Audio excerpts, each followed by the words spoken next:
This is my kind of like my traveling equipment. The tools of an agent. It's nothing you know, that you may not have seen before. But an agent has to have a cell phone. This is the MicroTac Elite. It comes with an earphone so that when I'm driving or I'm typing, I can talk to people. It's got a microphone on it and it's hands-free, which is very productive. You got to have the 1-800-SKY-PAGER so guys can always reach you. If a player can't reach you, he goes crazy. If he can't reach his agent, you know, you're not good to him. So a guy can reach me if I'm in Hong Kong. He can get a hold of me. I made sure this pager can reach me at any time. They can type in a message. They can do whatever they want. And then with a roaming phone, you can get a hold of them because communication is the key. I've gotten calls in the middle of the night where a guy's been arrested. He's been in jail. You never know when a guy's going to need you. Or you get calls from a team's ready to strike with the salary cap in the NFL now. You can't waste any time. You got to jump on it because you're competing with everybody else. There's there's $40 million that they can pay all their players. Everyone's competing for their slice of the pie. If you don't jump on it when the team's ready to do it, you're going to let somebody else get in there and take that money. So it's very, very important to be in touch. And then obviously you've got to have a great phone book. You've got to have all your phone numbers and everything handy. I've got, let's see how many phone batteries I have. These guys changed their numbers. Yeah, let me get that.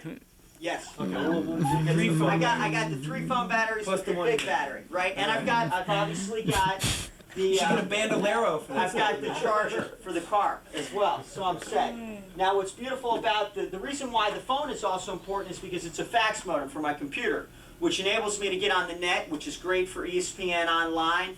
The NFLPA, which is the Players Association, I mentioned, has all the stats at my disposal. I can email my brother, my father, if I want to, and say, hey, get this done. I can fax, I can receive faxes. It's very important. If I sign a contract with the team, I can just type it into the computer and fax it over to them, or I can get it back from the club. Or same thing with the player, which is really critical for me.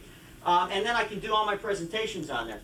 It's also critical that even though I have all the stats on the computer, you've got to have hard stats. These are all the contracts of every player in the NFL. Recent numbers. I get these changed every couple of weeks. I got to carry this big phone book around with me. The agent that doesn't speak straight with his players and blow smoke up their ass is going to get no place because it's going to come back to haunt you. You have to be honest with them. You have to tell them things that they don't want to hear. I mean, I've got guys all the time that say, hey, you're not as good as you think you are, unfortunately. Or you're not as good as this player, or you've got to work harder, you've got to lose weight, you've got to run faster, you've got to get stronger. If I don't tell them, nobody will. And if it comes from me, they know we're on the same team. I want them to do well, and they'll do it, which is great. Let's say I go for 100 players. If I get 5 out of the 100, I've been successful. In almost any other business, that's a big loss. 5 out of 100, but that's what this industry is like. You really can't get down if you don't succeed. What I have a tendency to do, though, is really go after the guys and spend my time with the ones that I think I have the best chance with. For whatever reason. They like my personality. They're my style of guy. They're looking for a young, aggressive guy. Their friend is one of my clients. Right. They respect me. That means a lot, you know, and those are the guys I really focus on.